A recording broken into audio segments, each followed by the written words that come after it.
Friends, welcome to my YouTube channel. So guys, आज के इस वीडियो में हम लोग देखने वाले हैं जो आपका एसएससी जीडी का 22 फरवरी का ऑल शिफ्ट का एग्ज़ाम हो गया दोस्तों। 22 फरवरी ऑल शिफ्ट में पूछे गए जनरल हिंदी के कुल 24 क्वेश्चंस इस वीडियो में डिस्कस करेंगे, तो इस वीडियो को पूरा ज़रूर देखिए। वीडियो अच्छा लगे तो प्लीज़ वीडियो को लाइक और शेयर ज़रूर करें। और जो भी हमारे नए बच्चे हैं, जिन लोगों ने अभी तक चैनल को सब्सक्राइब नहीं किया है, तो प्लीज़ चैनल को सब्सक्राइब करके नोटिफिकेशन बेल ऑन करना ना भूलें। तो चलिए वीडियो को स्टार्ट करते हैं। तो जिन बच्चों का एसएससी जीडी का आगे आने वाली शिफ्ट में एग्ज़ाम लगा हुआ है, किसी भी शिफ्ट में एग्ज़ाम लगा हुआ है और आप जनरल हिंदी की तैयारी कर रहे हैं, जैसा कि आप लोगों को पता है कि एसएससी जीडी के एग्ज़ाम में जनरल हिंदी से कुल 20 क्वेश्चंस पूछे जाते हैं। अगर आप लोगों ने इन 20 क्वेश्चंस को सही कर लिया तो आप कट ऑफ के दायरे में आ जाएंगे और आपका जो स्कोर है वो भी अच्छा खासा बन जाएगा और सिलेक्शन के चांसेस बहुत ही ज़्यादा रहेंगे। तो लगातार मैं आप लोगों को हिंदी की तैयारी करवा रहा हूं। 20 फरवरी और 21 फरवरी की ऑल शिफ्ट के क्वेश्चंस का वीडियो मैंने आप लोगों को पहले ही प्रोवाइड करा दिया है। तो आज जो आप लोगों का एग्ज़ाम हुआ है 22 फरवरी की ऑल शिफ्ट में पूछे गए जनरल हिंदी के कुल 24 क्वेश्चंस इस वीडियो में हम लोग देखने वाले हैं। तो वीडियो को पूरा वॉच कीजिएगा। अगर आपको इसकी पीडीएफ चाहिए तो आप हमारा व्हाट्सएप ग्रुप ज्वाइन कर लीजिए जल्दी से। व्हाट्सएप ग्रुप का लिंक मैंने इस वीडियो के डिस्क्रिप्शन में दे दिया। तो सबसे पहले हम लोग 22 फरवरी की पहली शिफ्ट में पूछे गए क्वेश्चंस देखेंगे। देखिए, पहला क्वेश्चन जो था पूछा गया था कि कटु का विलोम शब्द क्या होता है।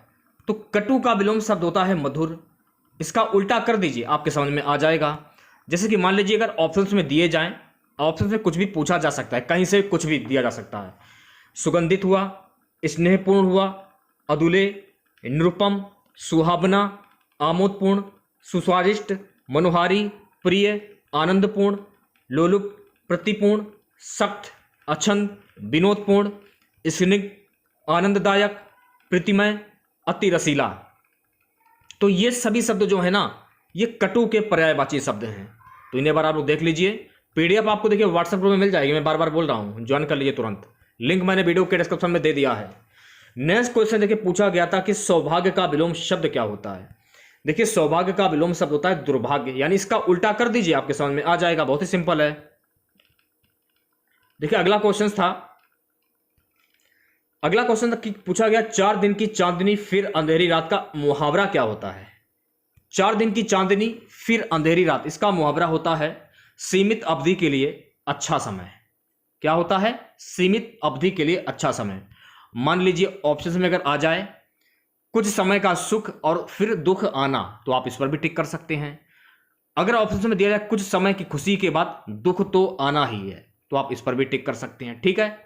अगला क्वेश्चन देखिए, पूछा गया था कि अंग अंग टूटना का मुहावरा क्या होता है।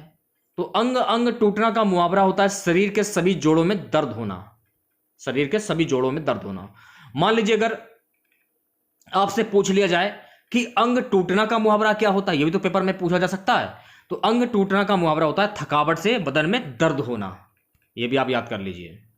नेक्स्ट क्वेश्चन देखिए, पूछा, सेशन को शेयर कर दीजिएगा और आप लोग को वीडियो को जल्दी से लाइक कर दीजिए। सभी बच्चे ज्यादा से ज्यादा सपोर्ट कीजिए आप लोग, क्योंकि आप लोग सपोर्ट नहीं कर रहे हैं। ग्रीवा का तद्भव शब्द क्या होता है। देखिए, ग्रीवा का तद्भव शब्द वैसे तो होता है गर्दन। अगर ऑप्शन में गीत आ जाए तो आप इस पर भी टिक कर सकते हैं। अच्छा, तद्भव की परिभाषा क्या होती है यह भी जान लीजिए आप लोग। ऐसे शब्द जो संस्कृत से हिंदी में आने पर उनका रूप बदल जाता है वो तद्भव शब्द कहलाते हैं। ये आपको ध्यान में रखना है। देखिए, नेक्स्ट क्वेश्चन पूछा गया था कि अंधेरी नगरी चौपट राजा का मुहावरा क्या होता है। तो अंधेरी नगरी चौपट राजा का मुहावरा होता है जहां मालिक मूर्ख हो वहां सद्गुणों का आदर नहीं होता। मान लीजिए अगर ऑप्शन में आ जाए जहां मुखिया मूर्ख हो वहां अन्याय ही होता है, तो आप इस पर भी टिक कर सकते हैं। ठीक है। नेक्स्ट क्वेश्चन देखेगा सभी बच्चे। क्वेश्चन क्या है, संतोष ने रमेश के साथ मित्रता का निर्वहन किया, इसमें भाववाचक संज्ञा क्या होगी। अब देखिए, संतोष ने रमेश के साथ मित्रता का निर्वाह किया है ना, तो जो मित्रता है ना, ये आपकी भाववाचक संज्ञा हो जाएगी। कहने का मतलब है भाववाचक संज्ञा। देखिए, मित्र जो है ये जातिवाचक संज्ञा और इसका जो भाववाचक संज्ञा होता है मित्रता होता है। ठीक है। भाववाचक संज्ञा की अगर हम बात करें, जिस संज्ञा शब्द से पदार्थों की अवस्था, गुण, दोष, धर्म आदि का बोध हो उसे भाववाचक संज्ञा कहते हैं। जैसे मिठास, खटास, धर्म, थकावट, जवानी, मोटापा, मित्रता, सुंदरता, बचपन, परायापन, अपनापन, बुढ़ापा, प्यास, भूख, मानवता, मुस्कुराहट, नीचता, क्रोध, चढ़ाई, ऊंचाई, चोरी इत्यादि। ये सभी शब्द जो है ना, ये भाववाचक संज्ञा के उदाहरण है। जैसे कि आपको मैं एक एग्जाम्पल दे रहा हूं, जैसे कि आपने मिठाई खाई, मिठाई आपको मीठा लगा, तो आपने दूसरे को क्या बताया कि मिठाई अच्छी है, तो आप अपना भाव व्यक्त कर रहे हैं ना कि मिठाई बहुत ही अच्छी है। तो इस तरीके से आप जो है आप लोग पहचान सकते हैं। ठीक है, एक क्वेश्चन देखिए पूछा गया था कि दुर्भावना का विलोम शब्द क्या होता है। तो दुर्भावना का विलोम शब्द क्या होता है? तो दुर्भावना का विलोम शब्द होता है सद्भावना। क्या होता है? सद्भावना। अगला क्वेश्चन देखिए पूछा गया, कर्कश का विलोम शब्द क्या होता है भाई? कर्कश का विलोम शब्द वैसे तो मधुर होता है, अगर ऑप्शन में मधुर दिया जाए या प्रिय दिया जाए तो आप किसी में एक में टिक कर सकते हैं। चलिए बढ़ते हैं नेक्स्ट क्वेश्चन की ओर। नेक्स्ट क्वेश्चन देखेगा सभी बच्चे, जहां जाना आसान हो उसके लिए क्या होगा? जहां जाना आसान हो, तो जहां जाना आसान उसको कहते हैं सुगम। मान लीजिए जहां जाना कठिन हो उसको क्या कहते हैं? उसको हम कहते हैं दुर्गम कहते हैं। तो यह भी आपको ध्यान में रखना है। एक क्वेश्चन था कि त्वम का तद्भव क्या होता है? त्वम का तद्भव शब्द क्या होता है? तो इस क्वेश्चन का आंसर आपको कमेंट बॉक्स में बताना है। ठीक है, नेक्स्ट क्वेश्चन देखेगा सभी बच्चे। देखिए पहली शिफ्ट में पर्यावरण से संबंधित गद्यांश पूछा गया था। जैसा कि आप लोगों को पता है कि हर शिफ्ट में गद्यांश पूछा जा रहा है। लगभग 5 क्वेश्चन गद्यांश के पूछे जाते हैं और ये नंबर बिल्कुल फ्री के होते हैं। अगर आप लोग गद्यांश को सही सही कर लिया ना तो आपका जो स्कोर है बहुत ही अच्छा बन जाएगा और सिलेक्शन के चांसेस बहुत ही ज्यादा रहते हैं सिलेक्शन के। अगला क्वेश्चन देखिए पूछा गया कि नृत्य का तत्सम शब्द क्या होता है? तो नृत्य का तत्सम शब्द क्या होता है? नाच होता है, क्योंकि यह संस्कृत से ज्यों के त्यों में प्रयोग लाने वाले शब्द हैं। नृत्य शब्द का तद्भव शब्द होता है नाच। अब हम लोग 22 फरवरी की द्वितीय पाली में पूछे गए हिंदी के क्वेश्चन से देख लेते हैं। तो देखिए 22 फरवरी की द्वितीय पाली में पहला क्वेश्चन जो पूछा गया था कि गुड़ गोबर कर देना, इसका मुहावरा क्या होता है? सेशन को शेयर कर दीजिए एक बार आप लोग और वीडियो को जल्दी से लाइक कर दीजिए। अगर आपको इसकी पीडीएफ चाहिए तो आप हमारा व्हाट्सएप ग्रुप ज्वाइन कर लीजिए। व्हाट्सएप ग्रुप का लिंक मैंने इस वीडियो के डिस्क्रिप्शन में दे दिया है। गुड़ गोबर कर देना, इसका मुहावरा क्या होगा? इसका मुहावरा होता है काम बिगाड़ देना। क्या होता है? काम बिगाड़ देना। नेक्स्ट क्वेश्चन देखिएगा सभी बच्चे, दूसरे के कंधे पर रखकर बंदूक चलाना का मुहावरा क्या होता है? अब देखिए क्या बोला जा रहा है कि दूसरे के कंधे पर रखकर बंदूक चलाना, इसका मुहावरा क्या होता है? दूसरे के नाम पर अपना काम करना। मान लीजिए अगर ऑप्शंस में यह दिया जाए कि बना बनाया काम बिगाड़ना, तो आप इस पर भी टिक कर सकते हैं। ठीक है, नेक्स्ट क्वेश्चन देखिएगा। हाँ एक और है, एक और देख लीजिए आप लोग। अच्छी चीज को बर्बाद कर देना, अगर ये हो तो दोनों में से अगर कोई भी हो तो आप सभी पर टिक कर सकते हैं, तीनों में से। ठीक है, चलिए बढ़ते हैं नेक्स्ट क्वेश्चन की ओर। क्षत्रिय का तद्भव शब्द क्या होता है? ये क्वेश्चन पूछा गया था। जो क्षत्रिय का तद्भव शब्द होता है खत्री। क्या होता है? खत्री।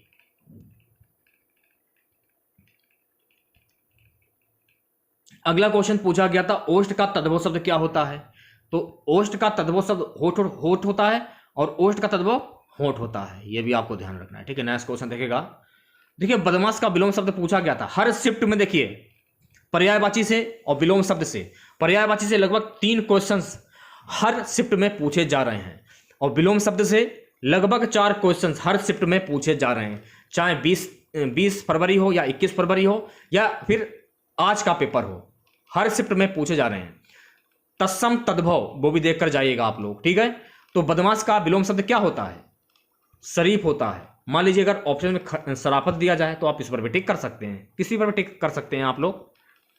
एक क्वेश्चन देखिए पूछा गया था कि खंडन का पर्यायवाची शब्द क्या होता है? सॉरी, खंडन का पर्यायवाची नहीं होगा। देखिए खंडन का पर्यायवाची होता है प्रतिवाद, व्यवच्छेद, विरोध, पार्थक्य, विभाजन और अलगाव। ये शब्द जो है ना खंडन के पर्यायवाची शब्द होते हैं। देखिए अध्ययन की शुद्ध वर्तनी पूछी गई थी, तो अध्ययन को लिखने का तरीका ये रहा। अध्ययन जब भी आप लिखेंगे तो अध्ययन ऐसे लिखा जाता है। ठीक है, शुद्ध वर्तनी भी देख लीजिएगा आप लोग। ठीक है, जिसका इलाज ना हो, जिसका इलाज ना हो उसको क्या कहते हैं? तो जिसका इलाज ना हो उसको कहते हैं असाध्य, और जिसका इलाज ना हो सके उसे असाध्य एवं जिसे कठिनता से सिद्ध किया जा सके उसे क्या कहते हैं? दुस्साध्य कहते हैं। तो यह भी फैक्ट आपको ध्यान में रखना है। देखिए एक क्वेश्चन पूछा गया था रिक्त स्थान वाला। पुष्पा ने बर्तन को साफ किया लेकिन चिकनाहट, यहां पर चिकनाहट आ जाएगा वैसे, इस प्रकार का एक क्वेश्चन पूछा गया था।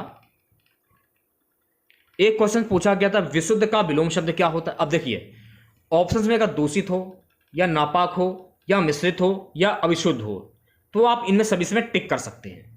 गद्यांश की अगर हम बात करें तो द्वितीय पाली में मनुष्य के जीवन से गद्यांश पूछा गया था, तो ये भी आपको ध्यान रखना है। तो अगर आप देखिए, अगर आपका आगे आने वाले शिफ्टों में किसी भी शिफ्ट में एग्जाम लगा हुआ है, पर्यायवाची शब्द, विलोम शब्द और गद्यांश और तत्सम तद्भव, इसकी प्रैक्टिस अच्छे से कर लीजिए आप लोग, ठीक है। तो इतने ही क्वेश्चंस हमें मिले थे, कुल 24 क्वेश्चंस मैंने आप लोगों के सामने शेयर कर दिए हैं, जैसा कि मैंने आप लोगों को बोला था। तो अगर आप लोगों को वीडियो अच्छा लगा हो तो प्लीज़ वीडियो को लाइक और शेयर जरूर करें। और जो भी हमारे नए लोग बच्चे हैं, जिन लोगों ने अभी तक चैनल को सब्सक्राइब नहीं किया है, तो सभी बच्चे चैनल को जरूर सब्सक्राइब करें और नोटिफिकेशन बेल ऑन करना ना भूलें। अगर आपको इसकी पीडीएफ चाहिए तो आप हमारा व्हाट्सएप ग्रुप ज्वाइन कर लीजिए। व्हाट्सएप ग्रुप का लिंक मैंने इस वीडियो के डिस्क्रिप्शन में दे दिया है। तो मिलते हैं नेक्स्ट वीडियो के साथ। जय हिंद, जय भारत।